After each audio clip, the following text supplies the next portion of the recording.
Queridos, vamos abrir a palavra de Deus na primeira carta de Paulo aos Coríntios, capítulo 16. Essa é a mensagem de número 40, na primeira carta aos Coríntios. Pregamos 40 mensagens já aqui no Expondo, na sequência. Eu acredito que uma parte de vocês acompanhou desde o início. Então, também muito obrigado por isso. 1 Coríntios, capítulo 16, do verso 5 a 12, os planos de Paulo.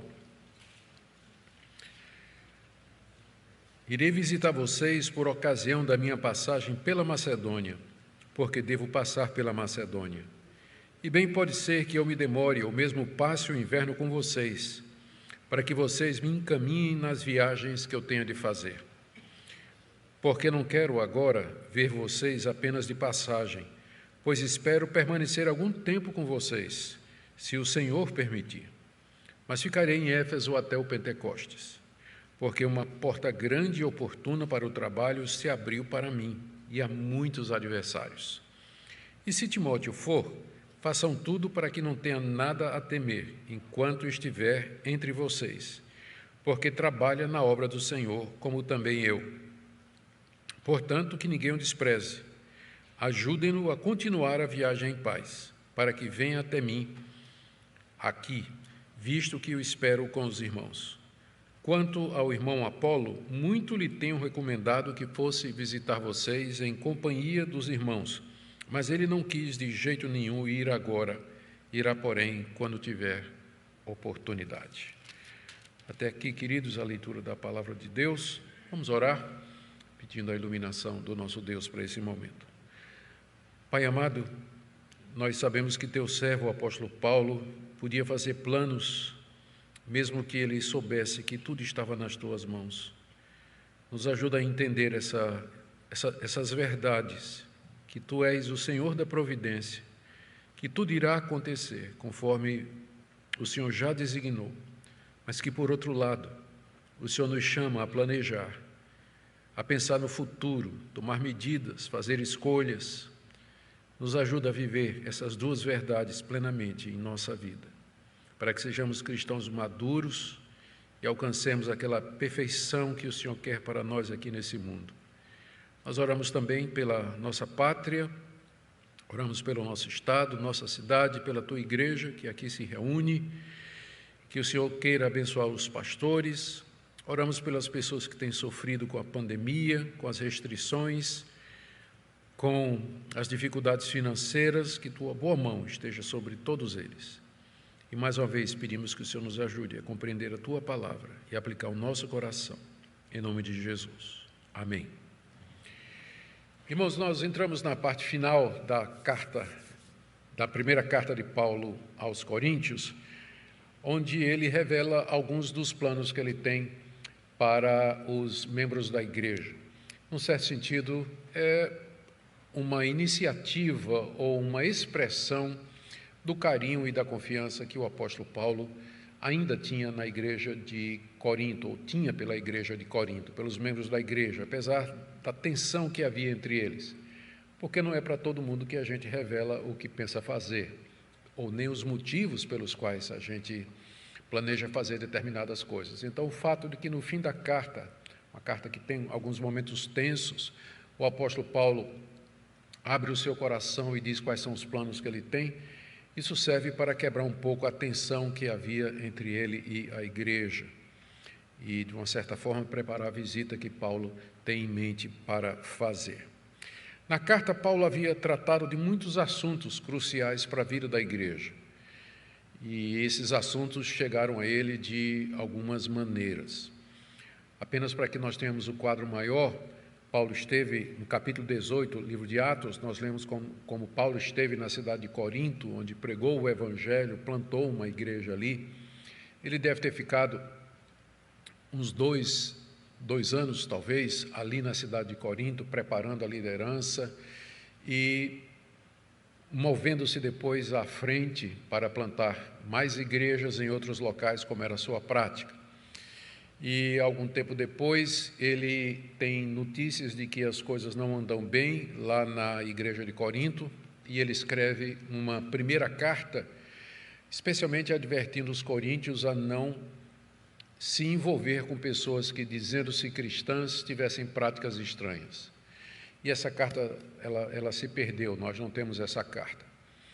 Então, Paulo faz uma primeira visita ele escreve depois, algum tempo depois, não, eu estava falando em visita exatamente por isso, ele recebe a visita de uma comissão vinda de Corinto, trazendo perguntas, trazendo uma oferta para ele, ao mesmo tempo em que ele tem informações de outras pessoas de que as coisas estão piorando na igreja de Corinto. Ele então escreve essa carta que nós conhecemos como a primeira carta aos Coríntios, mas que na verdade era já a segunda carta. E nessa carta Paulo anuncia o seu desejo de fazer uma visita lá em Corinto para poder resolver os problemas que existem entre ele e a igreja. Ele faz essa visita, inclusive o que nós lemos aqui é a preparação para essa visita, é chamada a segunda visita. Foi uma visita dolorosa, uma visita complicada. Paulo sai entristecido lá da igreja e ele escreve uma carta pesada, que seria, na sequência, a terceira carta, que se perdeu também, e que onde Paulo pega pesado na igreja. Depois ele manda Tito até lá para saber como a igreja tinha recebido a carta. Tito volta com boas notícias de que a igreja havia se quebrantado, e Paulo então escreve a sua quarta carta, que nós conhecemos como 2 aos Coríntios, onde ele anuncia que pretende fazer o que seria uma terceira visita, que a gente não sabe se aconteceu. Então, nós estamos aqui bem no meio dessa história complicada de Paulo com a igreja de Corinto. Ele acaba de escrever a segunda carta, que na verdade é a primeira, a gente chama de primeira, mas é a segunda, e ele está se preparando para fazer a segunda visita à igreja de Corinto, para resolver os problemas entre ele e a igreja. Esses problemas estavam mais relacionados com o questionamento da autoridade de Paulo, a sua apostolicidade e também algumas queixas dos coríntios de que Paulo tinha dado um tratamento diferente para eles, porque Paulo, em outras igrejas, tinha aceitado a ajuda financeira dessas igrejas, mas em Corinto ele não aceitou. Ele foi fazer tendas, talvez porque ele desconfiasse de que se ele tivesse aceitado alguma oferta ou algum sustento da parte dos coríntios, seria acusado de ser mercenário, como eventualmente ele foi. Mais tarde ele vai ser chamado de mercenário, até pelos próprios coríntios também. Então, ele já sabendo o que é que ia acontecer, preferiu não fazer. É aquela situação, se você fizer vai ser criticado, se não fizer vai ser criticado do mesmo jeito. Ele optou por não receber, foi criticado. Se ele tivesse recebido, seria criticado da mesma forma.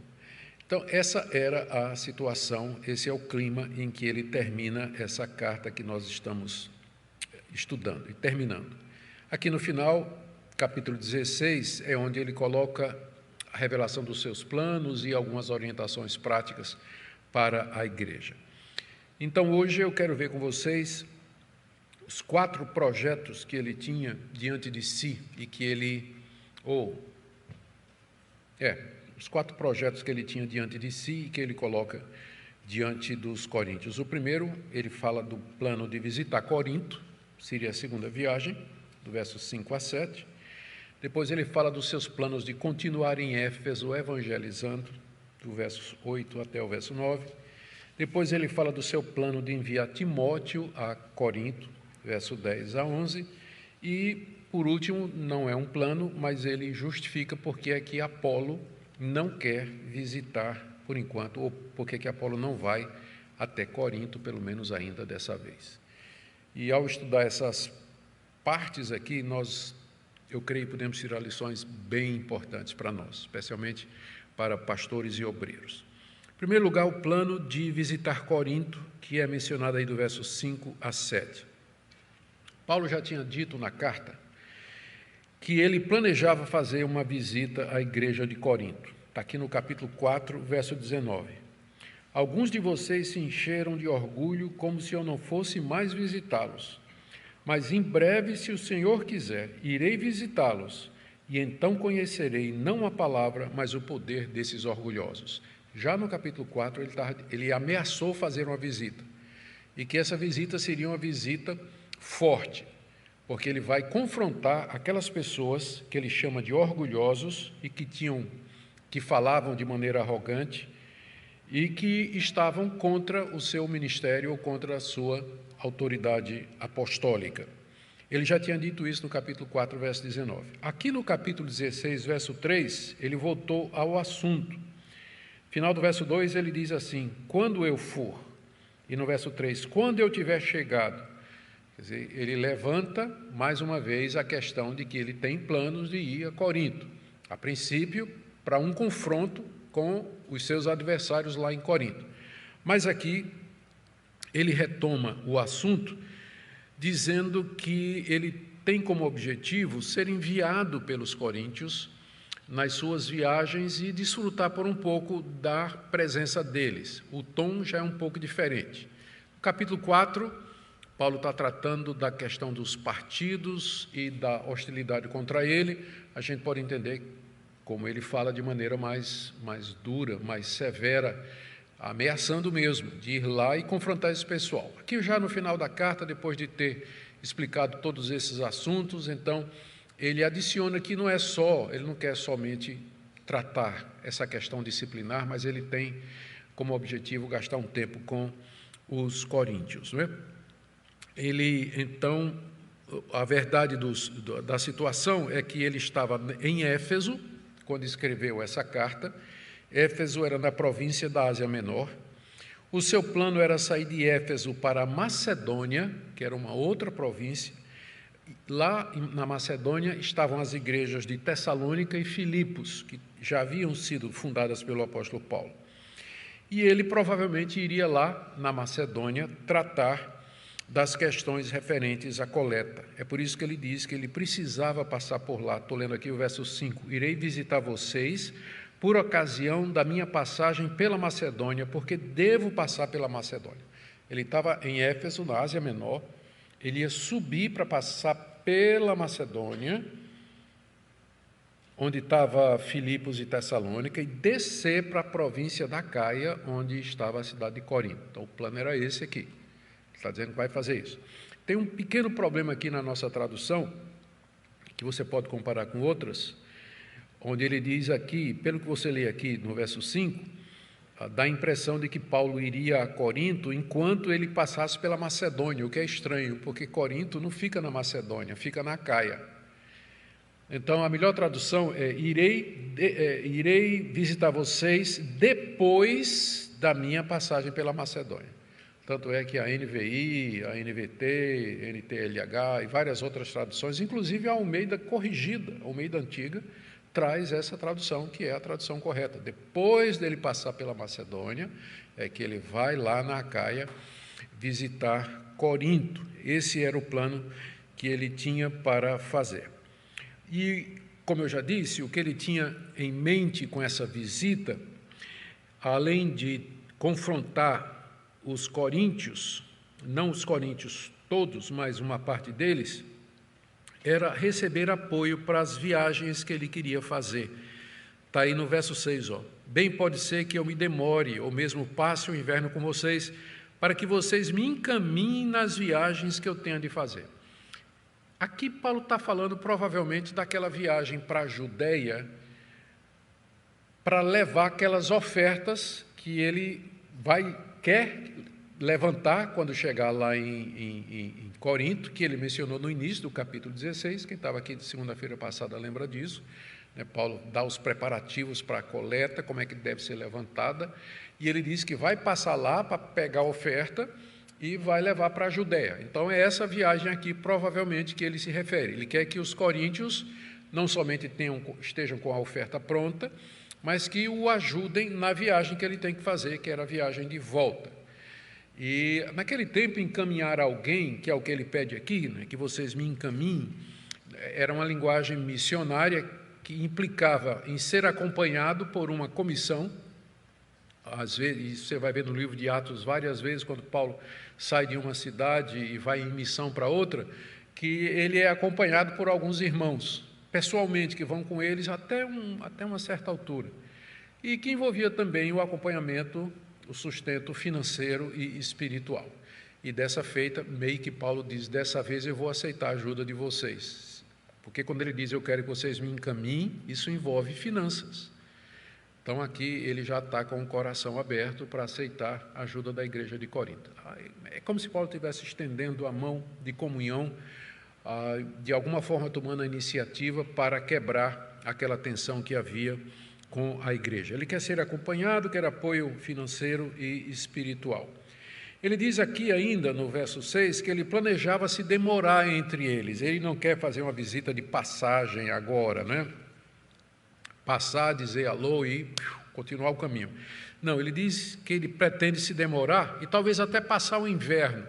Inverno durava 3 meses e a razão pela qual ele talvez tivesse que passar o inverno é que o principal meio de locomoção daquela época era através da navegação. E durante o inverno, navegar naqueles mares era extremamente perigoso.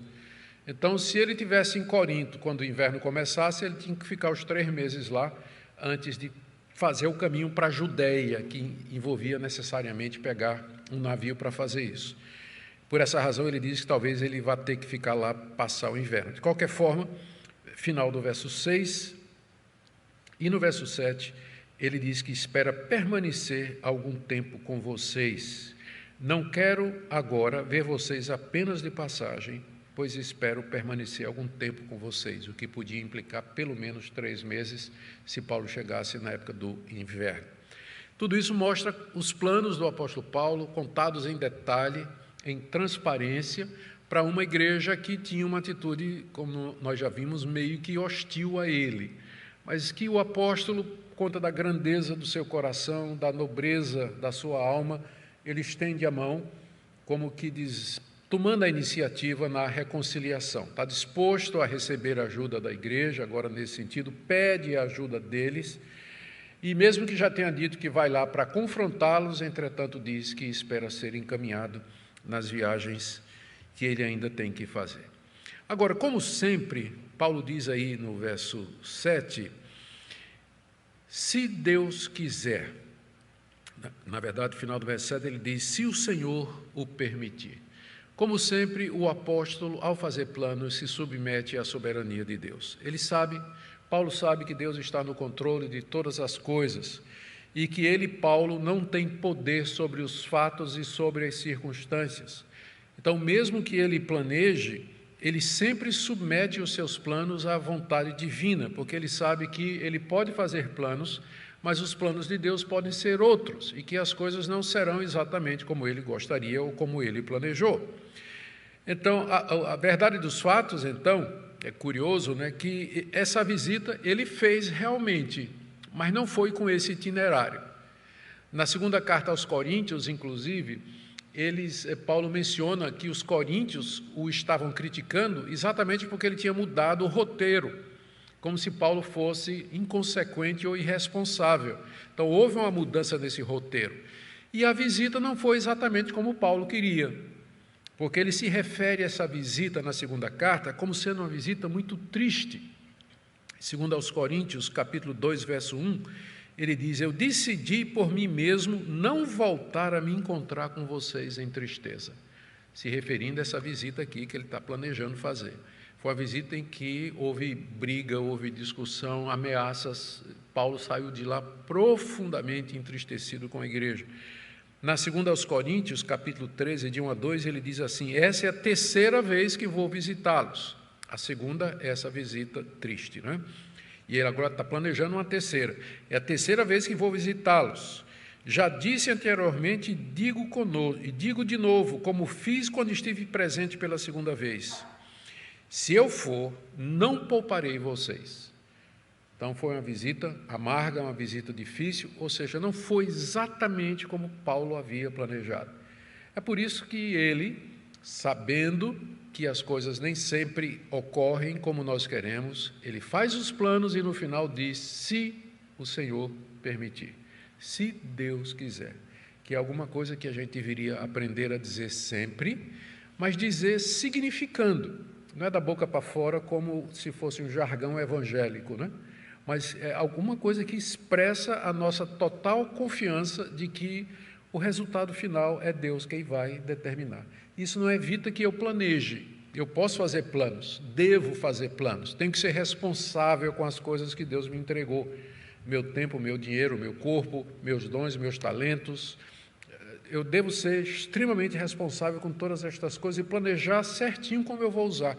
Mas eu sei que no final tudo está debaixo da autoridade e da providência de Deus e eu devo ter essa atitude de humildade.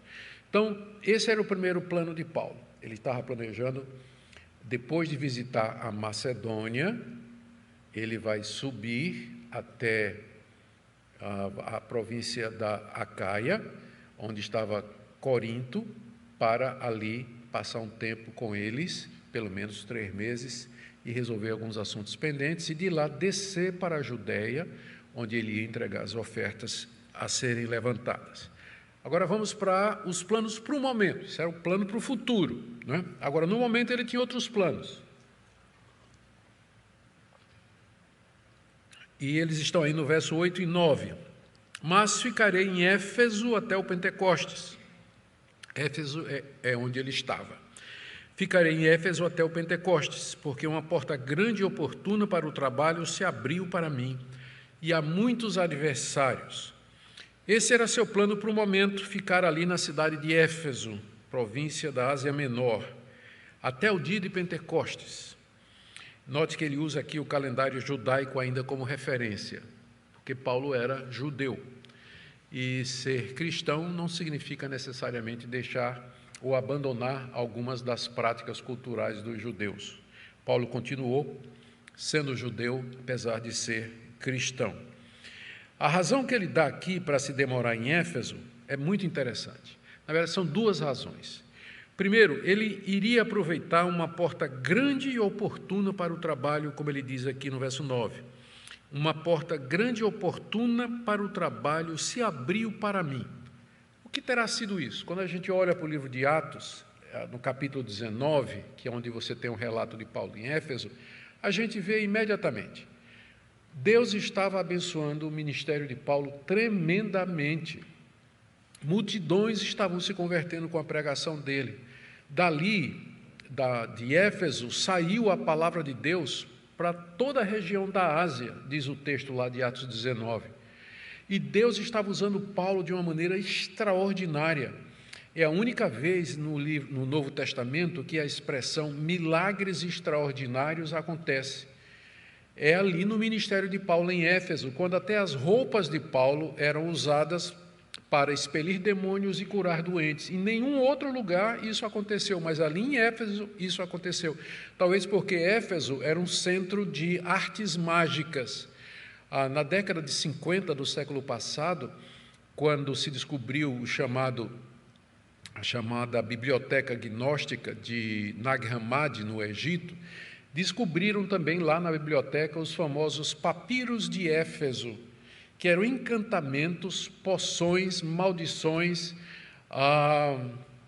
esse tipo de coisa que se faz no ocultismo para dar sorte e prosperidade às pessoas, e tudo isso de Éfeso. E aí foi que se descobriu que em Éfeso tinha uma escola de feitiçaria, uma escola de ocultismo em Éfeso. O Novo Testamento não menciona, mas o Novo Testamento menciona que quando as pessoas começaram a se converter em Éfeso, muitas delas vieram em praça pública para queimar seus livros de bruxaria, feitiçaria e artes mágicas. E agora a arqueologia confirma, dizendo que lá em Éfeso tinha uma escola de bruxaria, de práticas do ocultismo, inclusive trazendo encantamento, né? Traga seu amor de volta, ou então seja bem-sucedido no amor, nos negócios, né? Tinha esse tipo de coisa. Se você acha que isso é coisa nova, já era praticado em Éfeso, né?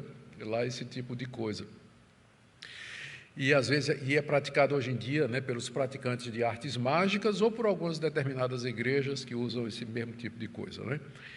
Mas Paulo foi muito bem usado por Deus, estava sendo usado poderosamente ali em Éfeso, multidões se convertendo, bruxos, feiticeiros, queima de livros, o culto à deusa Diana murchando, a venda de imagens e de nichos da deusa despencando, os vendedores e santeiros assim, em desespero, né, porque muita gente estava abandonando o culto da deusa Diana para seguir a Cristo.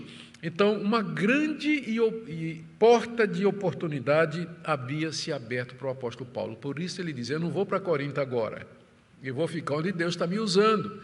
Então, Paulo era sensível, Deus o estava usando de maneira poderosa ali em Éfeso, portanto, não era hora de sair, não era hora de sair do campo, uma vez que o trabalho estava indo, o trabalho estava prosperando, a obra de Deus estava avançando, o reino das trevas estava sendo empurrado para trás, tudo indicava a Paulo que era hora de ficar. O que mostra que o apóstolo Paulo não vivia somente de revelações e visões. Ele tinha um bom senso. Eu já disse aqui aos irmãos com frequência que boa parte da sabedoria cristã é bom senso, é senso comum. É óbvio, se o trabalho está dando certo, se a igreja está prosperando, eu não preciso de Deus uma revelação ou uma comunicação de maneira extraordinária sobre o que fazer. Deus está dizendo, pela providência e pelas circunstâncias, que eu deveria continuar ali. Não são poucos os obreiros que, acreditando nesse tipo de manifestação, abandonaram campos, largaram ministérios e tomaram decisões estranhas, quando tudo indicava que não era isso que ele deveria fazer. Paulo é uma pessoa centrada, pé no chão, ele está vendo ali, é prático, tem senso comum, ele está num lugar onde está sendo abençoado por Deus, não tem por que sair. E aí, vejam a maneira como Paulo via as coisas. O segundo motivo pelo qual ele achava que o plano era permanecer em Éfeso, está aí no final do verso 9. Eu vou ler o verso 9 todo. Porque uma porta grande e oportuna para o trabalho se abriu para mim. E há muitos adversários. Em que sentido isso é uma razão para Paulo ficar em Éfeso? Pois funciona exatamente dessa forma. Quando Deus começa a abençoar um trabalho, quando o evangelho começa a crescer, a oposição aumenta. Quanto mais eficaz o trabalho é, quanto mais os poderes das trevas são questionados, mais eles vêm com toda a força contra a obra de Deus. Então, há uma grande porta de oportunidade e os adversários são muitos, essas coisas andam juntas. Portanto, é um erro o obreiro pensar, aquele que está sendo abençoado no campo, aquele que está sendo abençoado no que ele está fazendo, é um erro de julgamento pensar que a hostilidade, que a objeção ou a adversidade é um sinal de Deus para ele sair. Paulo entendeu o contrário, era um sinal de Deus para ele ficar, porque além de mostrar que de fato o trabalho dele estava tendo resultado, aqueles novos convertidos ali em Éfeso, eles precisariam de apoio, precisariam de suporte, porque a perseguição era grande, não é? Precisariam de acolhimento e de aconselhamento. Então, o que muitos obreiros, pastores e missionários viriam como sendo um momento de cair fora, que era a adversidade, Paulo via como sendo um sinal de que ele tinha que ficar mesmo. Tinha que ficar, fortalecer o trabalho e continuar. Porque se Deus está abençoando um trabalho e ele prospera, os adversários serão muitos, pode ter certeza disso. Muitos adversários. Adversários gratuitos, gente que, por várias razões, Paulo tinha inimigos, né? Por várias razões, os santeiros de Éfeso, revoltados contra ele, os donos da escola de mágica, né? Por perderem alunos, né? Não faltava gente com motivo para odiar o apóstolo Paulo, e ainda tinha os que não tinham motivo nenhum, e que odiava porque odiava mesmo, né? Simplesmente porque pregavam a religião que não era aquela que eles estavam acostumados. E por aí vai. Mas esse era o plano do apóstolo Paulo, ficar, por enquanto, em Éfeso, considerando o crescimento da obra e o crescimento dos adversários. Muito bem. O terceiro plano de Paulo, está aí no verso 10 até o verso 11, era enviar Timóteo a Corinto. Está aí no verso 10. Se Timóteo for, façam tudo para que não tenha nada a temer, enquanto estiver entre vocês, porque trabalha na obra do Senhor, como também eu. Portanto, que ninguém o despreze, ajudem-no a continuar a viagem em paz, para que venha até aqui, visto que o espero com os irmãos. Como Paulo não podia ir agora a Corinto, por conta do trabalho em Éfeso, ele estava planejando enviar o irmão Timóteo, embora ainda não tivesse certeza de que esse plano haveria de se concretizar. Veja como ele coloca. E se Timóteo for, Timóteo provavelmente chegaria depois da carta. Então, Timóteo não é o portador da carta, né? Senão Paulo não teria dito isso aqui. Se Timóteo for. Se fosse Timóteo que estivesse levando a carta, então essa expressão talvez não faz sentido. A carta provavelmente havia chegado, mas alguém teria, Paulo tinha muitos colaboradores, né? Alguém teria já levado a carta e depois Timóteo estava planejando ir por ordem de Paulo para lá. Timóteo, o que é que Timóteo iria fazer lá? Provavelmente adiantar a questão da coleta, aquela coleta que Paulo menciona no início do capítulo 16. E tudo indica que Timóteo realmente foi e levou na sua companhia o irmão Erasto. Você lê isso aí em Atos 19, verso 22.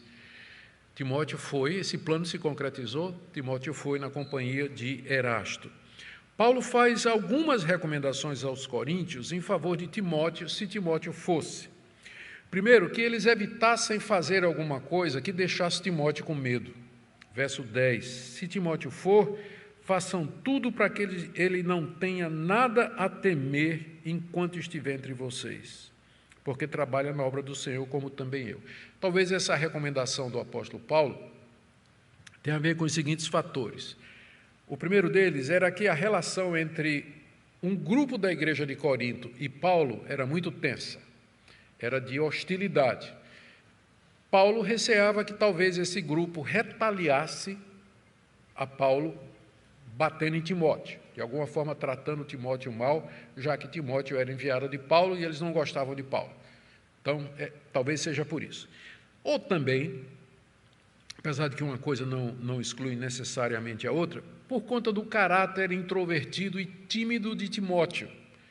A gente depreende das cartas pastorais e do livro de Atos que Timóteo era uma pessoa mais recatada, mais modesta, não era uma pessoa assim extrovertida ou muito agressiva ou qualquer coisa do gênero, mas uma pessoa cuja timidez talvez fosse a marca mais clara do seu caráter e da sua personalidade. Então, Paulo se preocupa com seu discípulo e diz, olha, não façam nada que deixe Timóteo com medo, porque ele sabia que Timóteo era uma pessoa que precisava constantemente de encorajamento. É só você ler a primeira carta de Paulo a Timóteo, você vê o tempo todo Paulo encorajando, né? Deus não nos deu espírito de covardia, mas de poder, amor e moderação. Não tenha medo, não desanime, pense nos meus sofrimentos. O tempo todo Paulo está fazendo isso quando escreve a Timóteo, na verdade nas duas cartas, muito mais na primeira. Então, talvez por conta disso. E também tem um terceiro elemento. Nós aprendemos de 1 Timóteo capítulo 5, de que Timóteo era um moço enfermiço, ou seja, ele sofria de constantes enfermidades, a ponto do apóstolo Paulo passar aquele remédio de vinho com água, essa famosa sangria, porque ele diz assim, por conta do teu estômago e das tuas frequentes enfermidades. Então, Paulo recomendou o vinho com água para ver se melhorava a situação intestinal, gastrointestinal de Timóteo. Então, era um moço tímido, meio adoentado, né? É até um milagre você ver Timóteo fazendo a carga de trabalho que o Novo Testamento atribui para ele. Ele viajava para os cantos, cumpria as missões de Paulo, organizava igrejas, atendia ao apóstolo e, mesmo assim, sempre doente, sempre lutando contra a enfermidade. Talvez por algum desses fatores, ou todos os três que eu mencionei aqui, o apóstolo Paulo diz à igreja de Corinto, vocês não façam nada que deixe Timóteo temeroso ou sobressaltado, mas cuidem dele, porque ele faz a obra de Deus como eu faço também. Deem a ele um tratamento como vocês me dão esse tratamento, porque nós somos obreiros e participamos da mesma obra de Deus. A segunda orientação é que ninguém desprezasse Timóteo, está aí no verso 11. Portanto, que ninguém o despreze, provavelmente por conta da sua mocidade.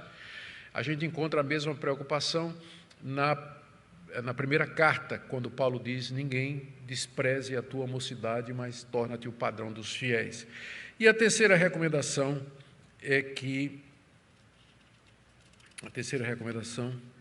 os coríntios o ajudassem na viagem de volta a Éfeso, onde Paulo estava e o aguardava. Ajudem-no a continuar a viagem em paz, caminho de volta, para que venha até aqui, até Éfeso, onde Paulo estava, visto que eu espero com os irmãos, o que indica que Timóteo não foi sozinho, a gente sabe que Erasto foi com ele, e é provável que mais alguém tenha se juntado àquela comitiva.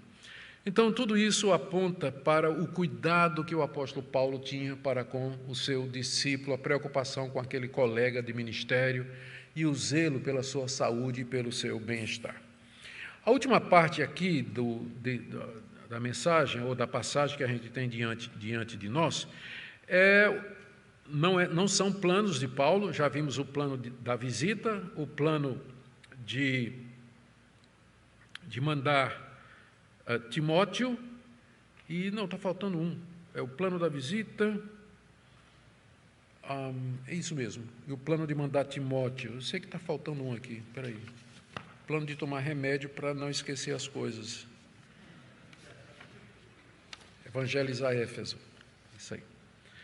Então, visitar Corinto, evangelizar Éfeso, enviar Timóteo, e agora a quarta parte com relação a Apolo. Para a gente entender aqui o verso 12, quanto ao irmão Apolo, muito lhe tenho recomendado que fosse visitar vocês em companhia dos irmãos, mas ele não quis de jeito nenhum ir agora, irá porém quando tiver oportunidade. Para a gente entender isso aqui, a gente tem que voltar lá para o início da carta, e lá para o livro de Atos, onde a gente encontra Apolo pela primeira vez. Começar com Atos. Apolo era um judeu natural de Alexandria, ele é o único pregador no Novo Testamento que recebe o título de eloquente. Era um homem eloquente e poderoso nas Escrituras. É assim que Lucas o descreve no livro de Atos. É interessante que ele era natural de Alexandria. Alexandria era um dos grandes centros culturais daquela época. Os alexandrinos eram famosos pela sua interpretação alegórica, devido à influência de um judeu cristão chamado Filo de Alexandria, que produziu comentários no livro de Gênesis e outras obras, usando uma interpretação alegórica que depois vai influenciar Orígenes, que depois vai influenciar toda a igreja na Idade Média e desemboca no tipo de interpretação que a Igreja Católica adotou na Idade Média para introduzir as doutrinas e práticas que introduziu. Em Alexandria havia uma grande comunidade de judeus.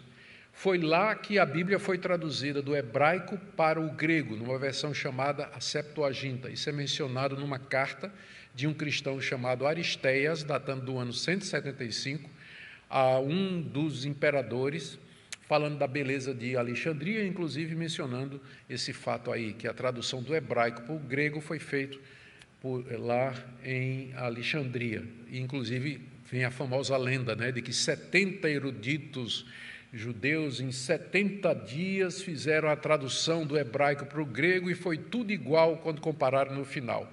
É chamada a lenda de Aristeias para explicar o surgimento da Septuaginta, que é a versão dos 70 da Bíblia hebraica. Na verdade, o processo deve ter durado anos, mas aconteceu, de fato, ali em Alexandria. Alexandria, então, era famosa por ser uma cidade cultural. Uma das 7 maravilhas do mundo antigo estava lá, que era a biblioteca de Alexandria, e era de lá que vinha esse judeu chamado Apolo. Portanto, não é à toa que a Bíblia diz que ele era versado nas Escrituras e que era um homem muito eloquente. Devia ser um grande pregador, com um tipo de interpretação bastante atraente. E ele encontrou Priscila e Áquila. Esse judeu chamado Apolo, ele já tinha ouvido falar de Jesus e se considerava um seguidor de Jesus, mas ele não conhecia direito os caminhos do Senhor. Foram Priscila e Áquila quem o instruíram mais corretamente no caminho de Deus. E provavelmente falaram a respeito do dia de Pentecostes, falaram a respeito dos apóstolos, da igreja em Jerusalém, deixaram a par. E Apolo, então, foi para a região da Acaia e passou um tempo em Corinto. Ele chegou logo depois que Paulo tinha saído.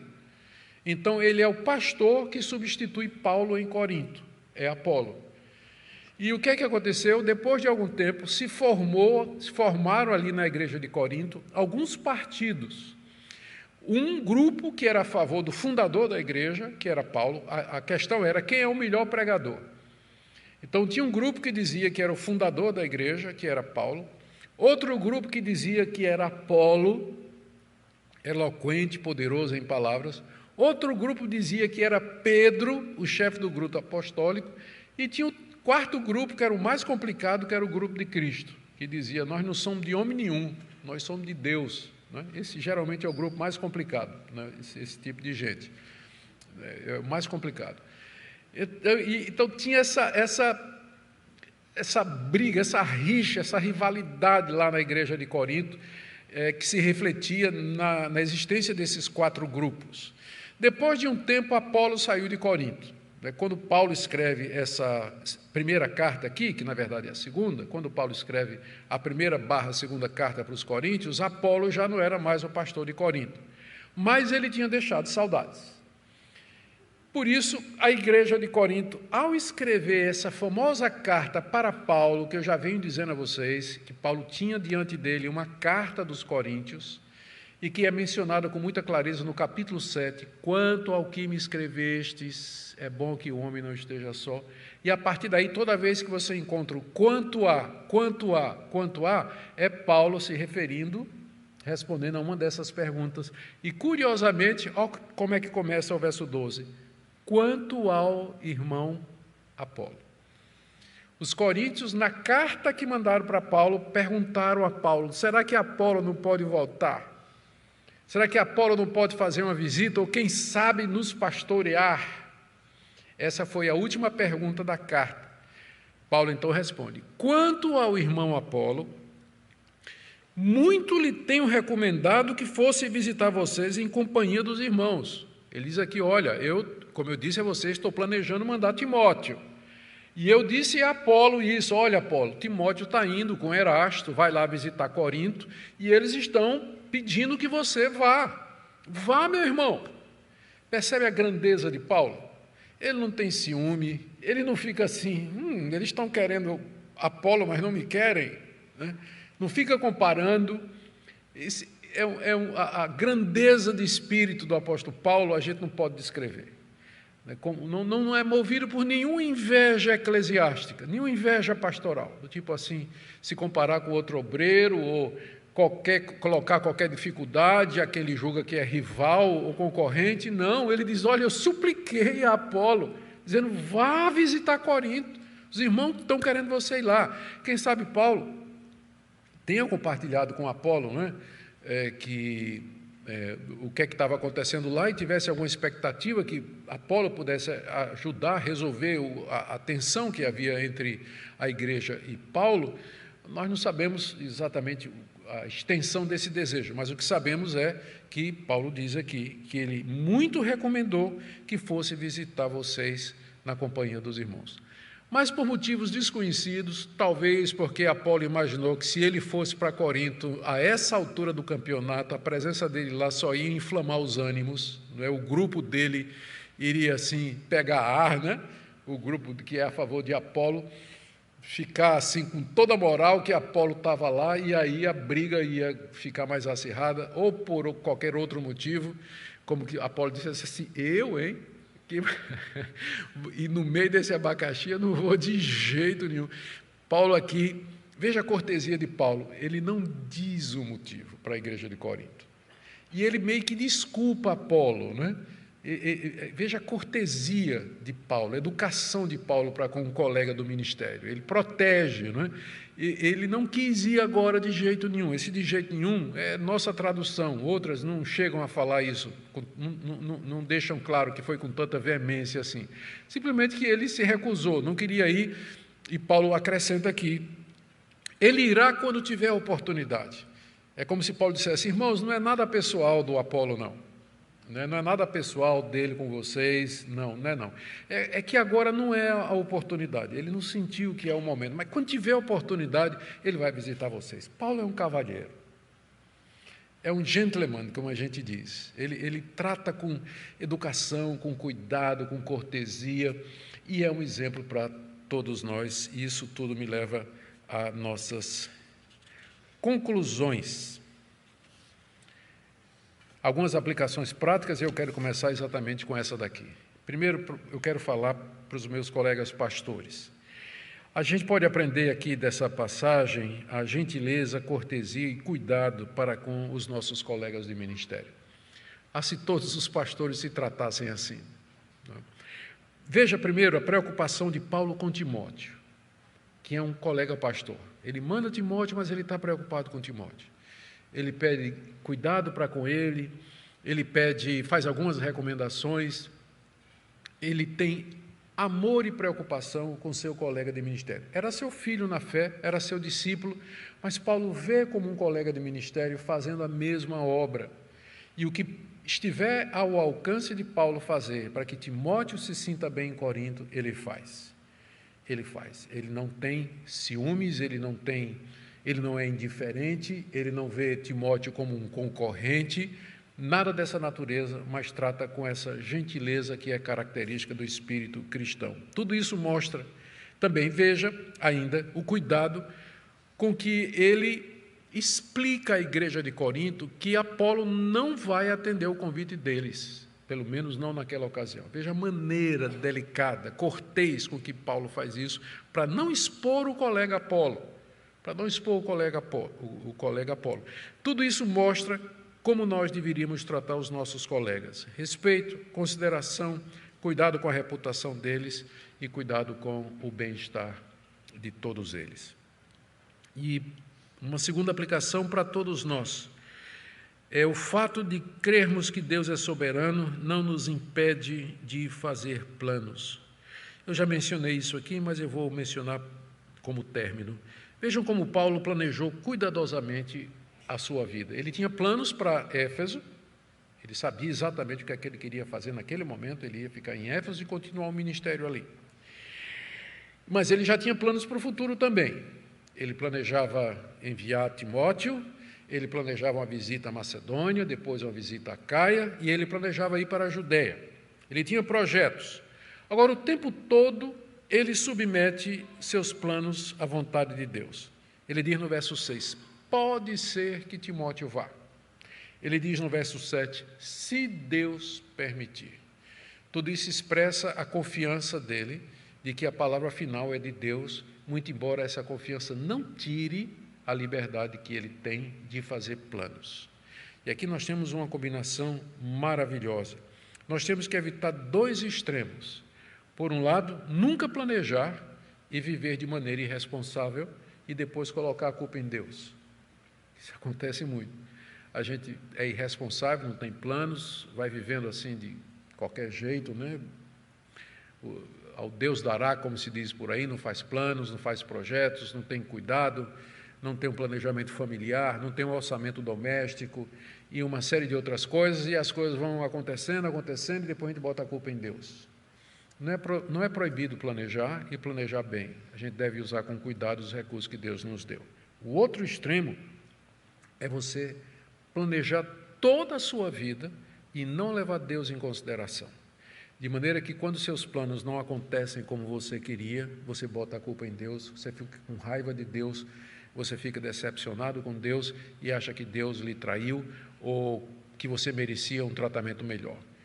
Então, qualquer um dos extremos é perigoso e ele leva a consequências perigosas. O caminho é planejar, mas planejar confiando em Deus, sabendo que a resposta final de todas as coisas está na mão daquele que faz com que tudo coopera para o bem daqueles que o amam, mesmo que aqueles que o amam nem sempre entendam o que é que Deus está fazendo no momento. Amém? Vamos orar? Vamos ficar em pé?